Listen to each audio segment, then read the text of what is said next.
don't condone that. I am, you know, after all, I might have been born in the 60s, but maybe it would be nice for you to be in a different, you know, lighting and acoustic. There's a lot of people not here. There's like empty mats. Pardon? Now's the time to shift what people aren't here. The acoustics up that end are really horrible. Like that's, yeah, for me they're horrible. Yeah. Sorry? Yeah, yeah, your better side. Your bad side, I should say. Maybe we'll do it tomorrow. Yeah, I've got the will to exert my will on your will. When you come in the morning, maybe move your mat to a different spot. And the end of the day, yeah, the discombobulation. Have you? Yeah, okay.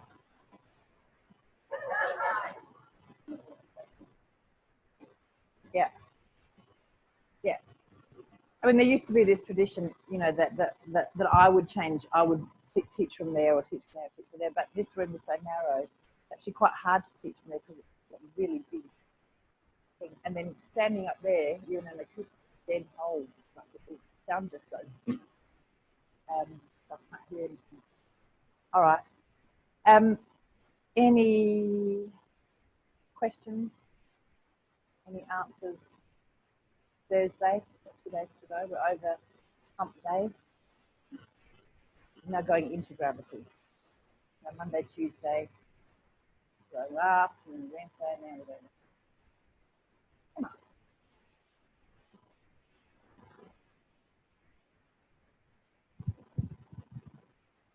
Will you be talking about, and this kind of follows on from the question that I asked at the end of the day, languaging and linguistics at all? Like auto-suggestion stuff, NLP, like all these things that other people seem to talk about when they're talking about wording in ATMs. Yes. So I have got on my list of things to do, beautifully, I picked this up from another workshop, and mistakes you can make. You had a laugh about this party. Anyway. And then there are some sort of linguistic no-go areas from that point of view. Now, we are very fortunate to have a very senior LP person, Jenny, who, you know, I often sort of refer to as an engineer. However, she has a really big background in the same use of NLP, that sort of awareness of the influence of language.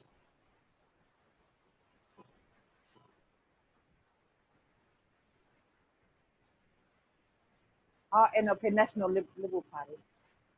Yeah, National Labour Party. I was thinking England. Yeah, you know, Jenny's an old lefty from way back as well. But I actually don't know. We don't talk politics, really, do we? No. You guys are memes are king. And she's got chickens who lay green eggs, which is a bit Dr. Seuss. But, you know, maybe I'm giving away too much of that, Jen. I don't know. So, yes, if you can't drag Jenny to the microphone at some point, I would presume maybe next week, about the actual content of your language and how you can use language as opposed to voice. Absolutely. Not my forte. I've got my peccadillos, but it's only peccadillos. I just thought that there might be some research or articles or something, then maybe that you could point us to, like in the neuroscience field, that talked about languaging and how the brain processes it and structured. Yeah. And then from an anthropological aspect, and Zoran's not here yet, has anybody done a study on, obviously English is not Moshe's first language, what sort of impact that had on the way he spoke to his students, and whether there's a cultural level to how you present that? Yeah. It's kind of neuroscience, anthropological, cultural. The cultural stuff is really interesting, and it really, it dawned on me big time. I was teaching in New Zealand in July, and I mean, I'm a bit in love with New Zealand, because I was a bit out of love with Australia at that point. And I you know, because we've had all these struggles with, you know, the lack of safety around cultural issues in Australia, and the lack of cultural awareness in some sectors. I'm not saying, I don't want to, you know, say everybody in the room has culturally unsafe practices, but it just seemed to me, you know, you go to teach in New Zealand, what I did, and the Maori stuff is just in there, you know, it's just in the room, part of it, and there's this kind of, you know, back translation of stuff, even though they weren't, well, there were a couple of people in the room who had Maori background as well, but they've integrated better. I mean, they would say they could do a lot better. And I got very interested in this. How does the method change in different cultural contexts? It has to. You know, it's like, you know, Buddhism has been so good at that. Wherever, whichever country it's landed in, it's kind of, you know, embedded itself in the culture first and then whatever. And what can we learn from that? So we did start a bit of a discussion in New Zealand about it, because it's not something, to my knowledge, and Jenny, you may have, that we as a Feldenkrais community have had a big dialogue about. So certainly, there's a guy who's written a lot about Feldenkrais's Hasidic roots and how that's influenced the method in a way that I don't know, because I don't know much about that as a phenomenon. I haven't read the book yet. So, yeah. So Jenny, if you got that in your, yeah. Making connections, and is it David, somebody like David Cates. So if you want to read more, that will talk about like his civic group. It doesn't sort of, I didn't pick up on a lot of it. His influences, you know, around judo and the kind of judo culture on some work, and then the kind of pediatric culture from his wife on the work, and his sort of engineering culture on the work, I can feel more. But people who have more of a sensitivity around the civic stuff really feel that there's influence that in it, which I don't see because I don't have a lens for it. But that would be a book to start with. Now, the other sort of how, you know, we're kind of begging for a bit of a stock take about this internationally. You know, maybe it's something you discuss at IFF, Ken. So Jenny's also very active in the International Feldenkrais Federation. Has this sort of cultural adaptation stuff come up? You know, how has the method adapted in different cultures? Or has it adapted in different cultures? I don't think it has well. Yeah. And I don't think we've talked about it to the degree that we should. Yeah. And I certainly agree with what you said. You know, we can see those influences of the disciplines of his life informing the work. Yeah. And we can also see the influence of having grown up in war-torn countries and lived through several major conflicts. But he was also of the culture of the time as well. Yeah. And I can't remember, one of you put up a link to the CERN FI demonstration on YouTube, on our Facebook site. Yep. Yeah. And I looked at that last night, and you know, that's probably back in the 60s or 70s, I don't know. But if we saw a professional behaving in the way that he did with his client, And his cigarette. he wasn't smoking in this particular one, but he had the woman sitting backwards on a chair, and he starts by, we recognise, finding a sit bone and asking for some side bending. Yeah. To anybody else looking at that, he's playing with her bum. Yeah. Yeah. He starts to get some turning happening, and he gives her a kiss. And he gets her turning a bit forward and kisses her on the mouth. Oh! Yeah. Now, he's obviously checking what's going on and the reaction and the response. I mean, he grabs her hair. She's had a whiplash, by the way. It looks quite vigorous, shall I say. Yeah. She doesn't complain. Yeah. She's smiling. Her body language indicates that it's okay for her. Yeah. And at the end, when she stands up to go, she starts to walk up and she comes back and she's timid. So she was obviously not affronted or offended, and she's probably not going to rush off to complain for harassment or whatever. But yeah, sure, yeah.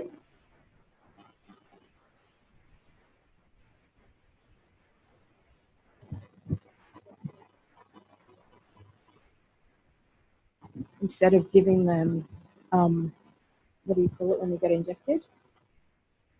No, not vaccination, when they're going to have an operation. Yep, they're not using anesthetics in children anymore. They're using autosuggestion for pain management, which I thought was almost, that's exactly what we're doing here. It's like it's autosuggestion if, you know, that's how you think about it and you become so technical and skilled at your languaging. Yeah. So what I'm talking about culturally is we all have learnt different languages. Yeah. Different words mean different things in different languages, and it actually comes through. Your culture comes through your language. That's what I mean, rather than is that sexually inappropriate, right, which even watching Friends episodes from 20 years ago is inappropriate. So Yeah, sure. And that was just an example of culture, and the times are different. And I think that it's interesting that back in the 50s and 60s, there was an assumption that children didn't feel pain and they didn't use anaesthetic or analgesia.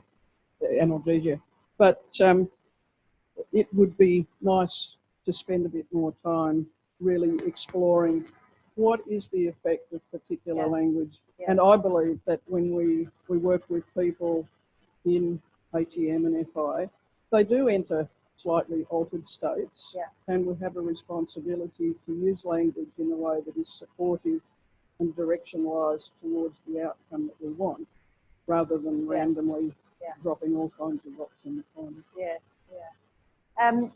I don't have a second language. Tell you how, if I teach differently in a different language. I talked a lot with Stephanie when I was in New Zealand, because she teaches in Japan and they use a translator, and that's really difficult because, you know, obviously there's a pragmatic delay. She's not sure exactly what the person translating into Japanese is saying, and that's where, you know, language and culture kind of, you know, they're very kind of, and she's quite aware that sometimes the instructions come across as quite like this, and she spent, I would have spent a lot of time with the translator person talking about that this is not calisthenics, this is not a drill, it's not a dance drill, it's not a do this, now do this, now do this, now do this, and do it 25 times. To get that exploratory language into that Japanese context. I think, you know, so your questions, we don't probably have good answers because we're so monolingual here. But maybe next time you meet with Steph, talk about what she perceives. I mean, she doesn't have a second language either. Now, Fran White, she's in, is it Wood, you Melbourne? In Melbourne? Fran has taught, she's taught in Spanish as well as English, so she's a practitioner here, Fran White. So she would be somebody interesting. But maybe we can get her to contemplate a little piece to talk about that. Who else has a second language? Ta-da! Huh? Yeah. So it would have to change. However, I would like to think that the flavour of it, that we use language that goes towards the positive. So from a neuroscience point of view, we're using language very judiciously, like carefully, to go towards the positive. And Jenny will talk more about the specifics of that from a neurolinguistic kind of point of view. But from my sort of, you know, lay language point of view, using certain words creates a certain kind of perceptual set. I'm priming you to see things in a different way. So the fact that I came in and talked about the Carter theories is really hard. Now, for some people, that that therefore puts you in a conceptual set about you tackling something really hard. Now, there's a lot of studies that have looked at this, about the way this happens, particularly like, for example, girls with maths. Or, you know, they've done a lot of experiments where you come in and you set an expectation of something really hard. So there's lots of experiments that they've had a group of children in a sort of classroom situation. They've come in, they've given them a math test, and they've either introduced the math test as just, this is just a test, you've done heaps of this before, it's really easy, off you go. Students do really well, you know, more excited. They come in, same test, same kind of kids, same skill level, come in and said, look, you know, we're just running this test, it's really hard. You know, you might not be able to do it. Generally do really badly. So there's that setting of expectations with your language in a really gross way, actually. That's important. So if I come in and say, oh, this is a really hard series of lessons, now some of you actually will, you know, you're bolshing, you'll go, oh, fantastic, I love a challenge, and you'll launch into it. You go, yum. Others of you go, oh, God, if Susan can't do it, she's a genius, then, you know, then I've got a snowflake's chance in hell. You don't say the genius thing, but you know what I mean? So, I mean, just as a show of hands, who noticed a response when I talked about this really hard theory? Who felt daunted? Who felt like not doing it? Because you're well trained enough to not. But I could have put the whole room off. It was a stupid thing to do in a way. Now I actually trust them when you processed it really appropriately. Who went, oh, fantastic, I'm going to do it. Yeah, so you can't predict the influence of your language in a way, you know, so we can give you kind of rules, but you actually don't know how the language is going to land, because I can, you know, that it's that, you know, as teachers, you know that in a class, you know, you say the same thing and kids will react 2 different ways, 3 different ways. Sorry, Julie had. There are demographics, there are cultural groups that will respond to different types of language. Sure. For example, if you're talking to your colleagues, you are in South Australian Uni, you probably adopt a slightly different tone to if you're talking to students or your friends. You know, that's very totally obvious. You modify your language and deliberately pick up some of their terminology. Yes. And yes. Don't Absolutely. use words that they're going to go, what does that mean? Because their heads are going to be focusing more on why she's saying that, or I don't know what that means, or I'm never not comfortable here. Totally, absolutely. And it's a skill that I am developing as I teach, you know, in other countries. Unfortunately, when I'm here, I forget and I just rave on in Australian, use Australian idioms all the time. So, it's not here, but you know, that's really hard. Whereas when I'm teaching somewhere else, I put a stop to all of that. You know, I don't use words like larrikin, but you know, I've used that in here. Yeah. You know, and believe it or not, I put a curb on the Australian sentence as well. You know, because that, as I think I told you, so I'm a really good friend in South Africa who wants to be, you know, does not travel. So.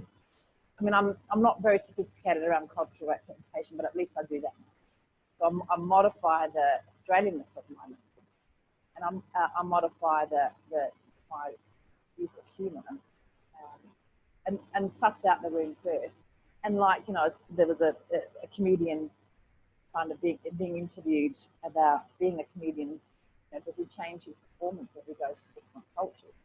And he said, absolutely.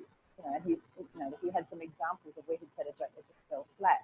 And he does things really simplistic things to show that he respects where he is. He'll do a bit of homework first about who the local politicians are and what some of the local idioms are, and and they're really superficial, but they're actually really important because they situate you that I've taken the time to get to know your culture. So, I mean, I'm giving you sort of the simplest versions of what I do to make sure that this work travels when I go to. And I've only taught in New Zealand.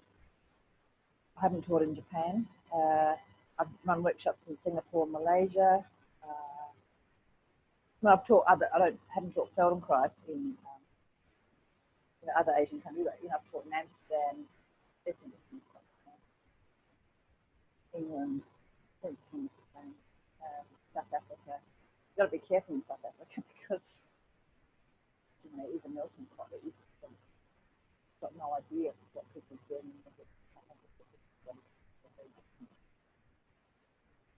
And culturally, yeah, it's like a minefield. You don't know who's going to step on. You don't know.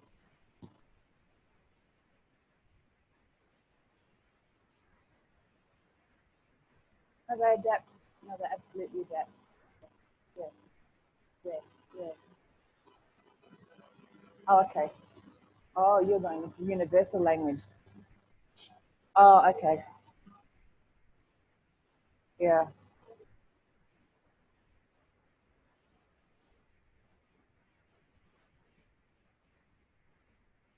Oh, yeah. Okay. Oh, just with reference to what you're saying about being given the information that something you might find this hard or you will find this hard. Yeah. Actually, my thoughts are, and my personal experience is, that it gives people permission to find it hard and to take it easy. Huh? Yeah. And it'd be interesting to see if anyone else has that experience.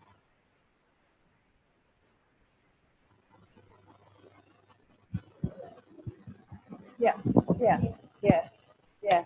I suspect that that's very, I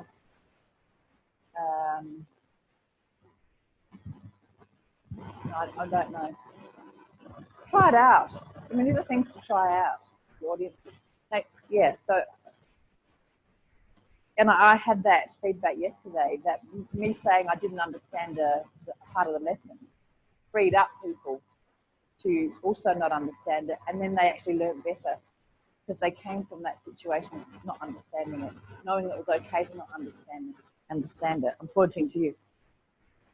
Yeah, and there was no expectation. I'm saying it for the no expectation of how the movement should look. So I think your experience completely validates what you're saying about the language. It's a virus. It can have different effects on different people. Yeah. Some people it strengthens their immunity. Some people it makes them sick.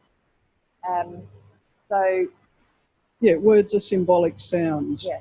And as children and as we go through life, we associate an experience with that symbolic sound.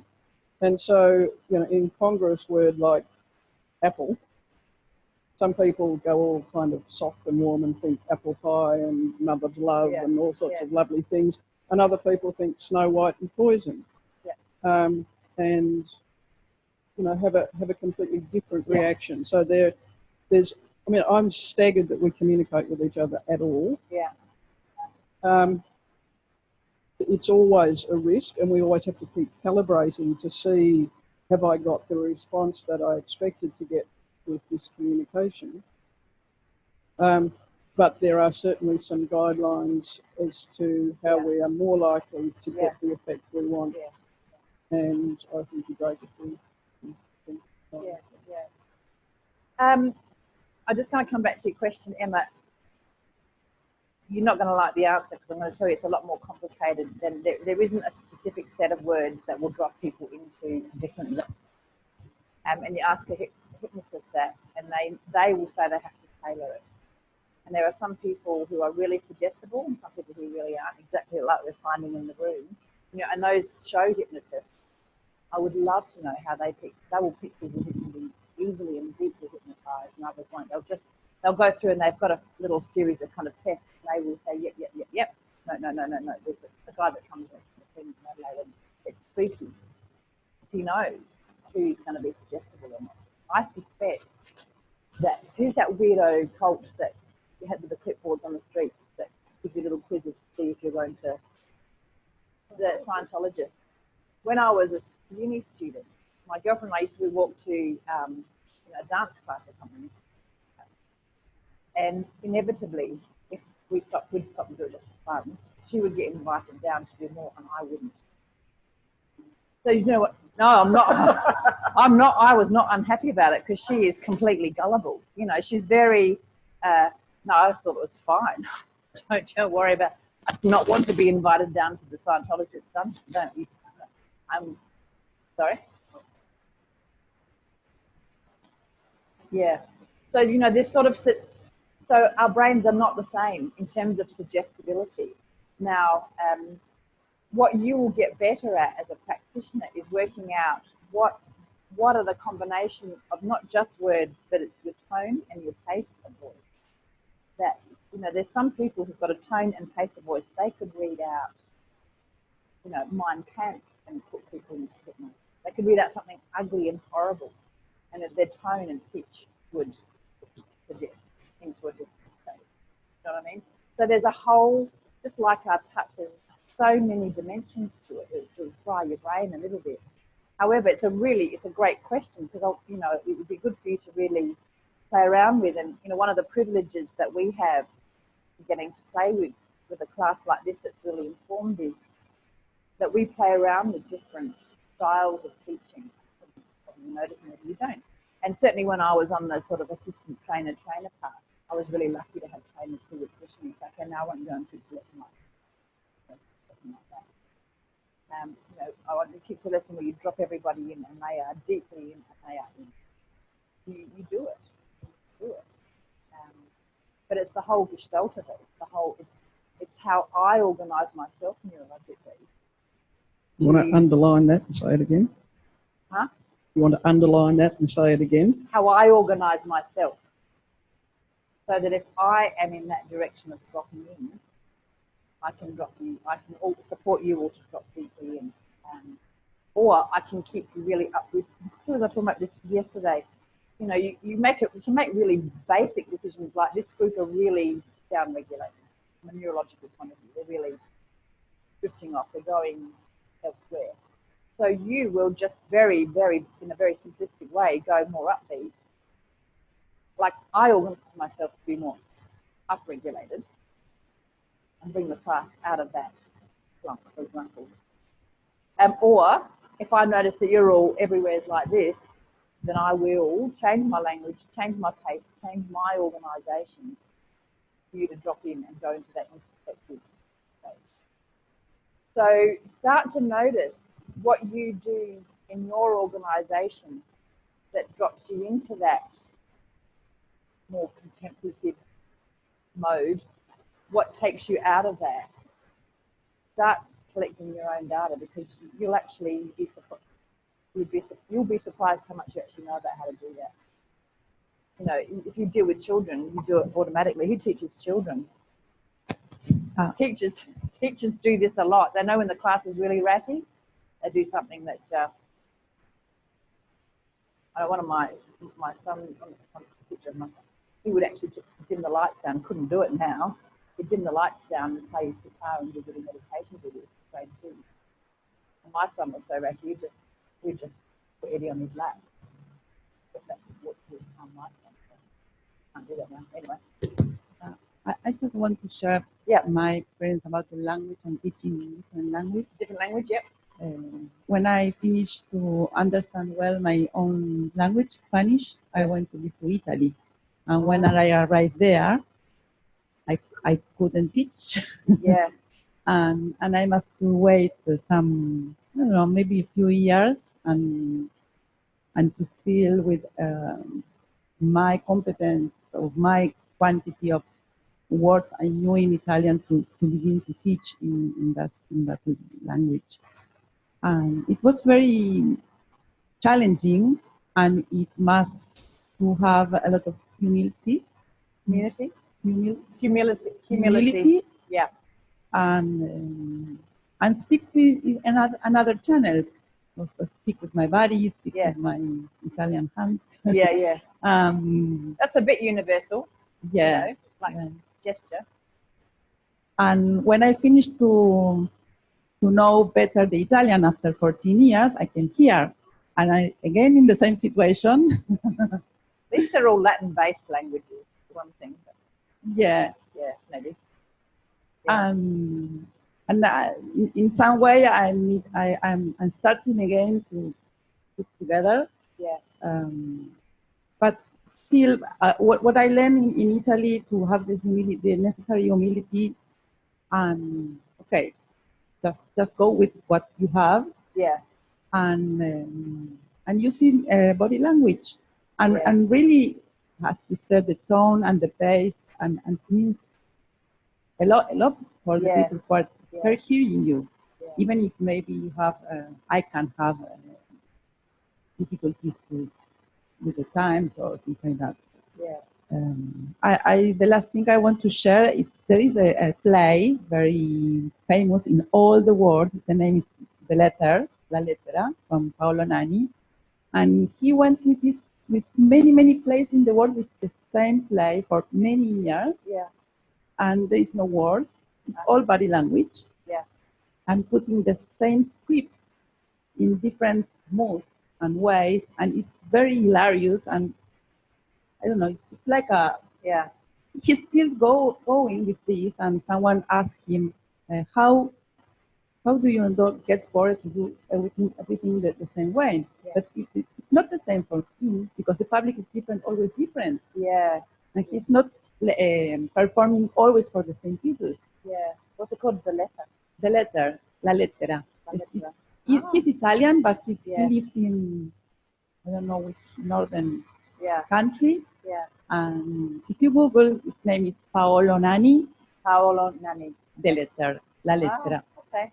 And it's a very, very, I don't know, how he modifies himself. Yeah, adapt. Yeah. To communicate the same script. Yeah, in a different way. That would be fascinating. Yeah. I mean, I reckon there's a big piece of work here to look at how we do that when we go around teaching different countries. Larry also teaches in 2 languages. Could be another one to talk to about what he does. I mean, he pretty much exclusively teaches in California and Amsterdam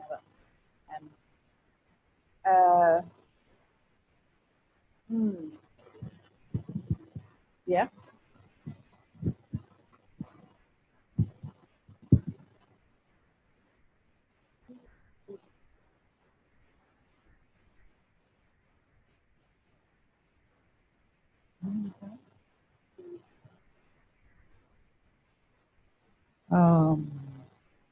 I came up, put some water to boil, with a lemon, prepare my drink, hot drink, then have some fruits, take a bath. I put my clothes on. I choose what I want to wear, and then I put my clothes on and walk to the tram station, pick the tram, send a message to my family. I was studying when I was traveling for 45 minutes, and then come here.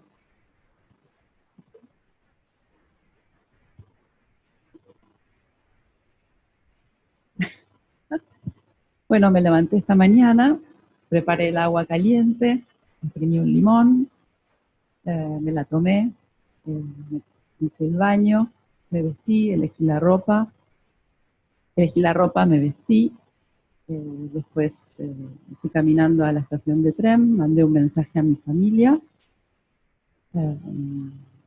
fui estudiando mientras viajaba y bueno, luego llegué aquí.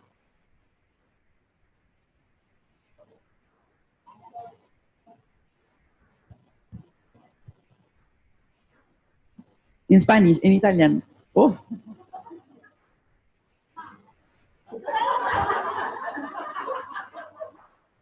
Mi sono alzata questa mattina, ho messo l'acqua a bollire, poi ho spremuto un limone, ho bevuto questa calda bevanda, ho fatto il bagno, poi ho scelto quello che volevo indossare, mi sono vestita, ho camminato fino alla stazione del tram, ho inviato un messaggio alla mia famiglia, poi ho studiato mentre ero nel tram, sono arrivata qui e ho preso anche un'altra bevanda calda.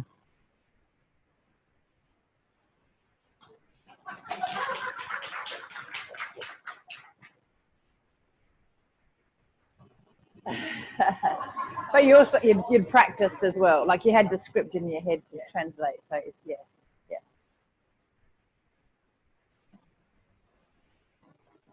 To my perception, when you changed your culture, the relationship with the tasks changed a little. Yeah. What I heard, which is interesting, because I was thinking in terms of your question. Now, what language would your teaching of an ATM be the cleanest in? And it would be clean. No, in English, for me, because it was stripped bare. It was absolutely stripped bare. You, so often in a way in an ATM, what you want to do as a teacher is disappear. If you really want to know a trick about how to drop students into their process, is as a teacher you disappear, which means you strip your language down to the absolute bare bones, which is what you had in your English. And the hesitancy aside, that absolute stripping of language to the basics in your English would make that a better medium for you to teach ATM in, if you really want to drop people into it. Now, if you've got a really heavy accent that they can't understand the words, then they'll come out of it because they're busy interpreting. But your English is really clear, but it's telegraphic. You know, it's a telegraph. It doesn't have embellishments. Therefore, so I'll give you a trick. If you want to drop somebody into it, do that. Do tone of voice, strip your language down, slow yourself down, organize yourself for that, and that. Yeah.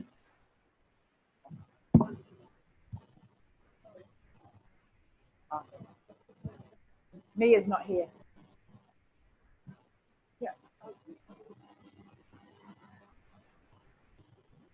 I was just going to affirm that when I just remember the first time I ever did an ATM was in India with this German woman, with all these German people. And I had no idea what we were doing. She'd be like, her English wasn't so good. She'd be like, put your left goose and please over there. And I'd be like, I'd get half of it. But I felt great after it. It kind of, it was very minimum English and just understandable to get a basic movement. Yeah. But I got the result. I didn't know what was going on or anything in those days, but I felt really good by the end. Yeah. And it was like, it was just hilarious. Her instructions from, but it still worked. Yeah. I could obviously understand some of what she said, but not a lot of it. Yeah. So it's not the complexity of our language, the sophistication of our language. I now don't need to say again what I was going to say. My first experience was in German. Right. And I had 2 Japanese people in the classroom as well, and myself from Australia, and the rest were Germans. Yeah. And the whole workshop, so I had no idea or concept of Feldenkrais, and the whole 3-day workshop was in German. And I had the best time. I came up from that and I went, what on earth was that experience? And for me, that's because the language allowed, it wasn't really there. Yeah. And so it allowed my own self-discovery and internal reflection of what is this movement. Yeah. And I had such a sense of curiosity that came with that, that I got up and I felt like a child. Yeah. It was nice. Fantastic. So this is a fascinating conversation. I'm really glad to ask these questions, Emma. And it tells you that there's a lot of ingredients in this soup of supporting people into going into a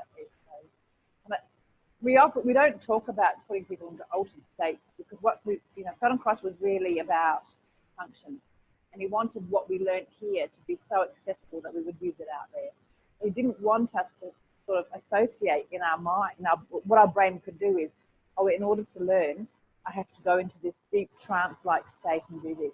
No, he wanted us to have experience of a learning paradigm that we could do in that state. We could do as we're chopping wood. We could do as we're lecturing, being extremely extroverted, extremely introverted. And he wanted a learning experience that we could take anywhere. So yes, he would joke that he could drop people into different states, like we worked with Eric. Eric used to do that. Manipulate people. Milton Erickson. One of the so he would joke that he could do that, but it's not something that we would teach you explicitly, other than to notice where in their nervous system people are, and pay attention to that. and then to start to develop some sensitivity about your influence on that state.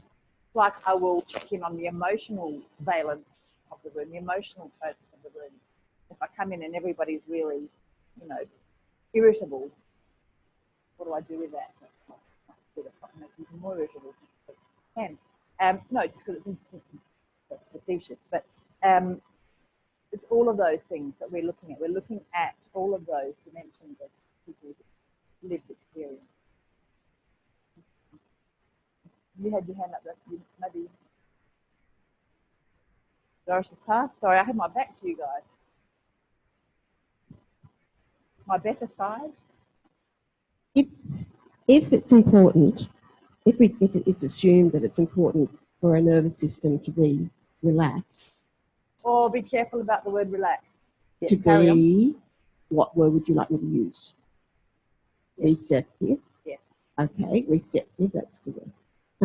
I thought it might be interesting, sort of in response to Emma's question, to work in groups to talk about what language or what behaviours from a teacher or facilitator distracts, turns you off, or takes your chatter, you know, your internal chatter somewhere and away from a receptive nervous system. So negative examples, like we talk about positive language, but sometimes I think it's really useful to use negative examples that cuts through. When somebody does this, that really bugs me or irritates me.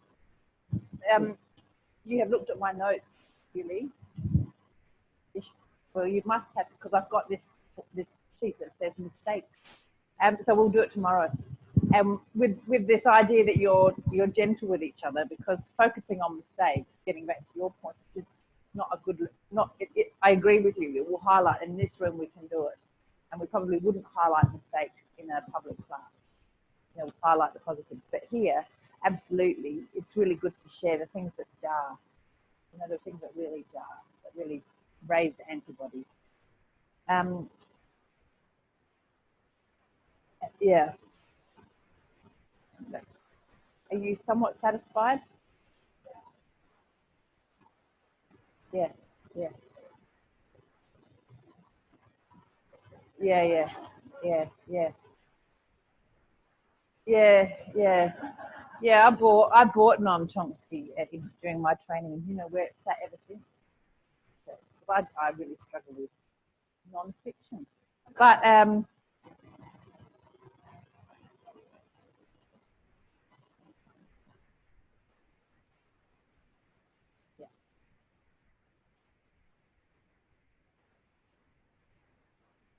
there is up to a point, not necessarily relevant to Golden Cross, but there is an old text.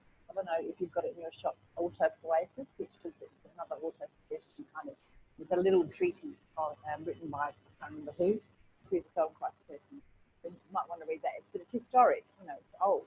It's old thinking about auto suggestion. From my point of view as a neuroscience dabbler, you know,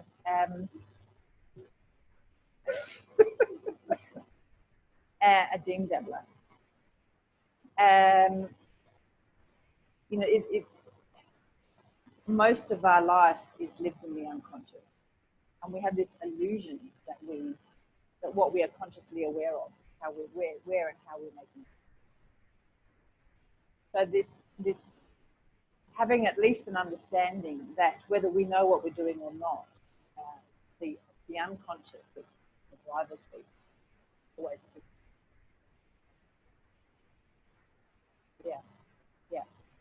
Yeah, and it's subliminal is. I mean, Feldenkrais would say provocative things like, "Oh, it doesn't matter if all your students are asleep; they'll be learning anyway." No, I don't believe that. They're learning something. They're not listening to you. So they're not here. They're not paying attention to your voice. So you know, putting on a tape and thinking that when you're in deep REM sleep, you're hearing the tape. No, I don't believe that. However, as you're going off to sleep, yes, that might be continuing. As you are sleeping, you are consolidating learning, but it's consolidating learning based on what's happened in the previous So, you know, there's some still, it's emerging about the levels of consciousness required for kinds of learning. But I'm certainly not under any illusion that what we're doing here, this conceit that we're doing, bubbling things up into the awareness and then letting it bubble back down to them. It's a very interesting process. We're in our unconscious. We're in the realm of prediction and stimulation. Right? This idea that we're all conscious.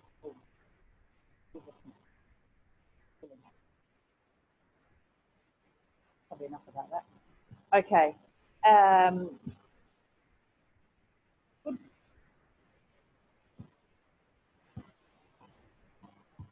Ready to do an ATM? Are we ready to do it? Yeah. Okay, line you back. Now I get to make a choice. Do we